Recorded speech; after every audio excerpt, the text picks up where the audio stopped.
भावना से करते हैं साधना, हर रोज होती रहे शिरडी की परिक्रमा। 2020 साली आपल्या सर्वांच्या सहकार्यातून प्रयत्नातून शिर्डी परिक्रमेचा जन्म झाला आणि या वर्षी त्या 13 फेब्रुवारीच्या परिक्रमेचं हे 6वं वर्ष आपल्या सर्वांच्या योगदानातून, आपल्या सर्वांच्या सहकार्यातून संपन्न होणार आहे। यापूर्वी ज्या आपण सर्वांनी योगदान दिलेलं आहे, सहकार्य केलेलं आहे, तशाच प्रकारचे योगदान आणि सहकार्य आपण करीत आहोत। तोपर्यंत हा प्रवास आलेला आहे। ग्रामस्थांची बैठक या ठिकाणी आपण घेत आहोत। मी थोडी या ठिकाणचा, ही जे ठिकाण आपण निवडलंय त्याचं वैशिष्ट्य सांगतो की या ग्रीन अँड क्लीन शिर्डी फाउंडेशनची जी सुरुवातीची पहिली बैठक होती, अजित पारख असतील, त्रिभुवन सर असतील, महेश वैद्य असतील, हे 4-5 जणांची पहिली बैठक अशा प्रकारचं स्थापन करावं, ती बैठक प्रथम इथेच झाली। नंबर 2, जेव्हा शिर्डी परिक्रमा 2020 मध्ये सुरू झाली आणि त्या काळामध्ये कोरोना आला होता, कोरोनाच्या काळामध्ये परिक्रमा करायची किंवा नाही, त्यावेळी जी मूळ कल्पना आहे की बाबांनी स्वतःच्या हाताने गहू दळून वेशीवरती टाकला, ते गहू या ठिकाणी आपण दळले आणि वेशीवरती टाकले, तेही घटनास्थळ हेच आहे। आणि मागील 4 वर्ष आपण याच ठिकाणी ही मीटिंग घेतो, त्यामुळे या वास्तूला, या ठिकाणाला असं वेगळं महत्व आहे, म्हणून या ठिकाणी आपण बैठक घेतलेली आहे। आपण या परिक्रमेच्या संबंधानं स्वर्गीय दिनूमामा कोते यांच्या शेतामध्ये गहू पेरून तारखेची अनाउन्समेंट केलेली आहे। तो इतिहास आपल्या सर्वांना माहिती मी काही सांगणार नाही। त्यानंतर व्हॉट्सअपच्या माध्यमातून, फोनच्या माध्यमातून, सोशल मीडियाच्या माध्यमातून आपण देशात आणि जगामध्ये प्रचार आणि प्रसाराचं काम मोठ्या प्रमाणात केलेलं आहे। सगळ्या परिसरातल्या संत महंतांना आपण या परिक्रमेसाठी यावं अशा प्रकारची विनंती आणि निमंत्रण त्यांना दिलेलं आहे। या परिक्रमेमध्ये साई संस्थांचा सहभाग वाढावा, ही परिक्रमा संस्थांनी घ्यावी, यासाठी आपण वेळोवेळी संस्थांच्या माध्यमात आहोत, त्यांना तसा प्रस्ताव आपण दिलेला आहे आणि या परिक्रमेला जास्तीत जास्त योगदान संस्थांचं व्हावं यासाठी आपण प्रयत्नशील आहोत। या परिक्रमेसंबंधानं आपल्याला पोलीस प्रशासनाची असेल, महसूल प्रशासनाची असेल, नगर परिषद प्रशासनाची असेल, सर्व विभागाची परवानगी आपल्याला उपलब्ध झालेली आहे। तसंच आपण परिक्रमेपूर्वीच सर्व ग्रामदेवतेला श्रीफळ अर्पण करून याचना करतो की ही परिक्रमा निर्विघ्नपणे पार पाडावी।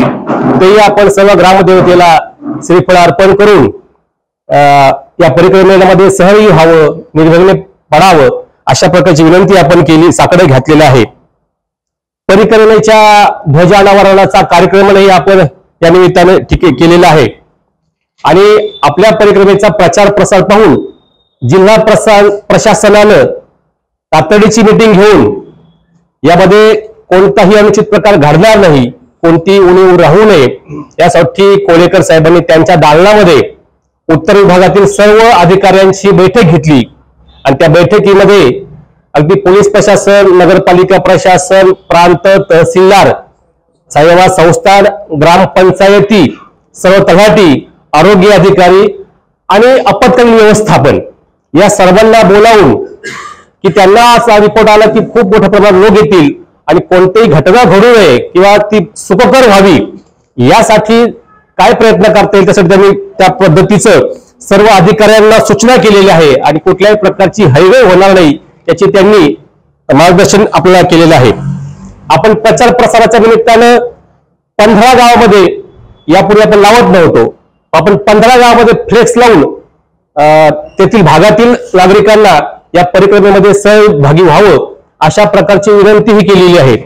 तसंच त्या प्रत्येक गावामध्ये जो सकाळ संध्याकाळी जो स्पीकर वाजतो हरिपाठाच्या निमित्तानं, भजनाच्या निमित्तानं, त्या ठिकाणी आपण त्यांना पेन ड्राईव्ह देत आहोत, त्यातून त्या ठिकाणी या परिक्रमेसंबंधानं माहितीचा प्रचार प्रसार आपण करीत आहोत। आपल्या भागातल्या शेजारच्या ज्या 10 ग्रामपंचायती आहेत त्या 10 ग्रामपंचायतीचे सरपंच, उपसरपंच, त्यांचे सर्व सदस्य, पोलीस पाटील यांच्या नावाने आपण दरवर्षी पत्र करतो आणि ते पत्र उद्यापासून आपण सर्वांच्या योगदानातून ते आपण वाटून त्यांना या परिक्रमेमध्ये सहभागी व्हावं अशा प्रकारची विनंती आपण करत आहोत. कार्यक्रम पत्रिकाही आजच आलेल्या आहेत. त्या वाटपाचाही कार्यक्रम आपण सर्वांच्या योगदानातून सहकार्य करणार आहोत.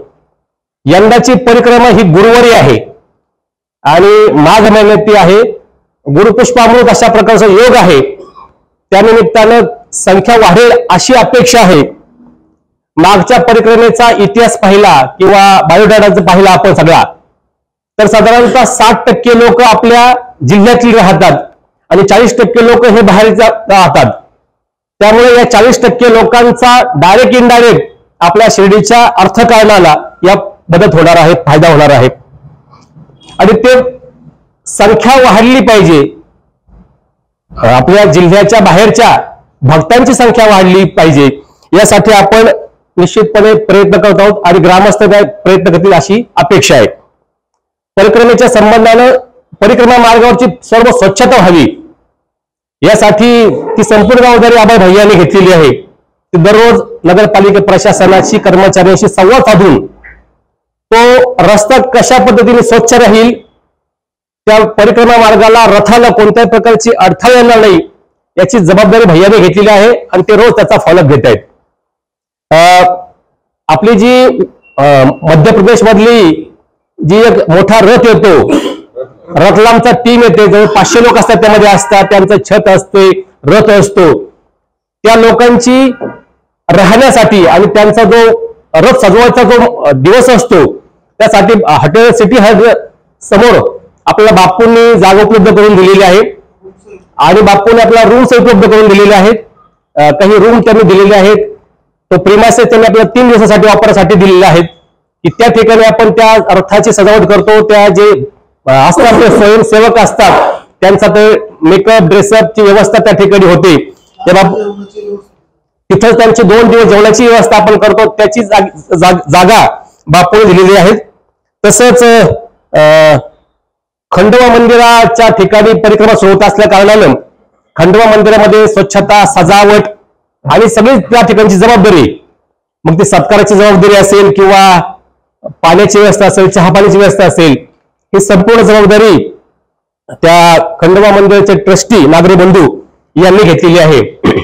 या परिक्रमा मार्गावर फोट मोठ्या प्रमाणामध्ये अल्पोपहार नाश्ता होत असतो. तर लोकांना पाणी ठेवा, चहा नाश्त्याची ठेवा अशा प्रकारची विनंती त्याची जबाबदारी कमलाकर भाऊ दरवर्षी घेतात. यावेळेस त्यांनी घेतलेली आहे. ते स्वतःही नागरिकांना विनंती करतात की बाबा आपल्या दारावरून ही परिक्रमा जात आहे, आपण काहीतरी योगदान द्यावं आणि अल्पोपहाराची त्या संदर्भात जबाबदारी कमलाकर भाऊ यांनी घेतलेली आहे. त्या परिक्रमेच्या दिवशी खूप मोठ्या प्रमाणात फुलं लागतात आणि त्या ठिकाणी सजावट करायला लागते. त्या फुलांची जबाबदारी संपूर्ण विजयराव कोते आणि तारुभाऊ कोते आणि त्यांच्या सर्व टीमने घेतलेली आहे. 14 किलोमीटर रस्त्यावरती आपण रांगोळी टाकतो. ही रांगोळीची जबाबदारी ही साई निर्माण अकादमी आणि दत्ता आसने यांनी घेतलेली आहे. साईबाबा संस्थांकडे आपण बऱ्याच मागण्या केल्यात, पण अजून ते त्यांच्या त्रिसमिती सदस्याकडे आहे. तुर्तास त्यांनी आपल्याला शताब्दी स्टेज आणि इतर व्यवस्थेची जबाबदारी दिलेली आहे. मोबाईल टॉयलेट आणि स्वच्छतेबाबत त्यांनी सहकार्य केलेलं आहे.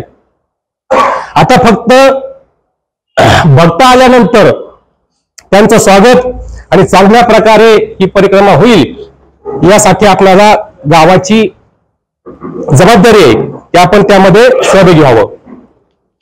शिर्डीमध्ये काही दिवसापूर्वी भारतीय जनता पक्षाचं अधिवेशन झालं, राष्ट्रवादीचं अधिवेशन झालं, ते मंडपचं डेकोरेशनचं त्या एक एक्सपो झाला आणि उद्या सहकारांचंही सहकार समितीचं त्या ठिकाणी अधिवेशन आहे. या निमित्तानं शिर्डीमध्ये भक्तांचा, नागरिकांचा ओघ वाढणार आहे आणि त्याचा डायरेक्ट इनडायरेक्ट फायदा आपल्याला होत आहे. म्हणून अशा प्रकारचे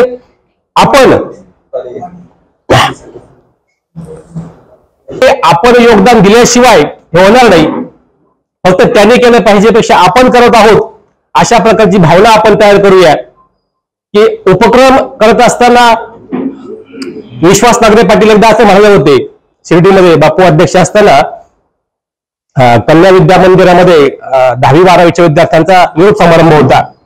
तेव्हा ती बापू असं म्हणले होते, त्यांनी उदाहरण दिलं होतं त्यांच्या गावचं, की माझं गावही असंच लाखो रुपये इतर कार्यक्रमाला खर्च करायचं, गणपतीमध्ये असेल इतर कार्यक्रमामध्ये असेल लाखो रुपये खर्च करायचं, आणि चांगल्या लोकांच्या डोक्यात कल्पना आली की आपण हे पैसा चांगल्या कामाला लावू.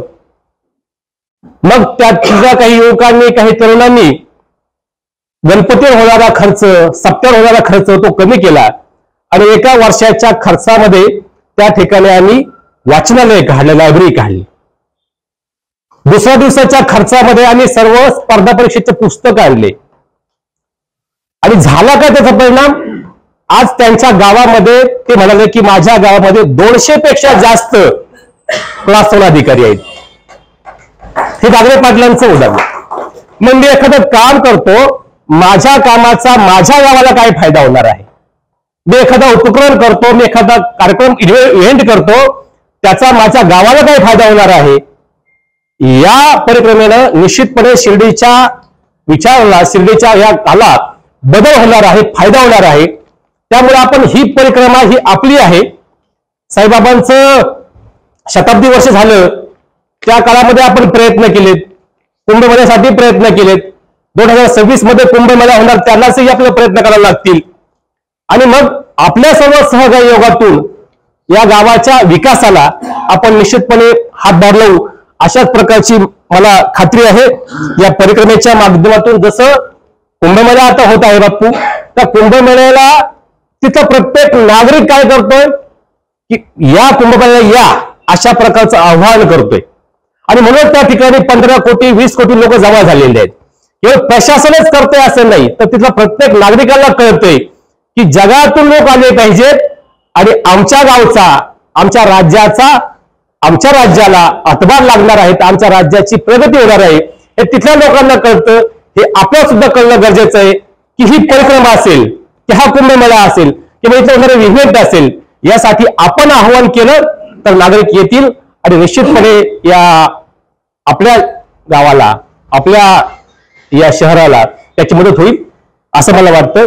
इथपर्यंतची आपण तयारी केलेली आहे आणि त्याबाबत अजूनही काही नागरिकांच्या सूचना असल्या त्या आपण कराव्यात.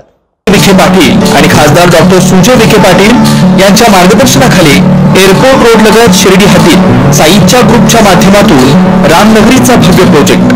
वैशिष्ट्ये: शिर्डी एअरपोर्ट रोड लगत बस स्टॉप, शाळा, बँक 5 मिनिटांच्या अंतरावर, ड्रेनेज व स्ट्रीट लाईट, प्लॉटमध्ये प्रशस्त श्री राम मंदिर, साई समाधी मंदिरापासून 10 मिनिटांच्या अंतरावर, MSAB पोल कनेक्शन, 20 फुटी अंतर्गत रस्ता व दोन्हीकडे सुशोभित झाडे, रहिवाशांसाठी अनुकूल. शिर्डी नांदुर्गी शिवरस्ता लगत साई परिक्रमा मार्गालगत, प्लॉट लगत 18 मीटर प्रस्तावित रस्ता. तर त्वरा करा, आजच आपला प्लॉट बुक करा. बुकिंगसाठी संपर्क करा श्री गणेश तोरडमल 99 21 21 95 61, श्री शुभम वेणुनाथ बोलकर 97 67 06 65 85.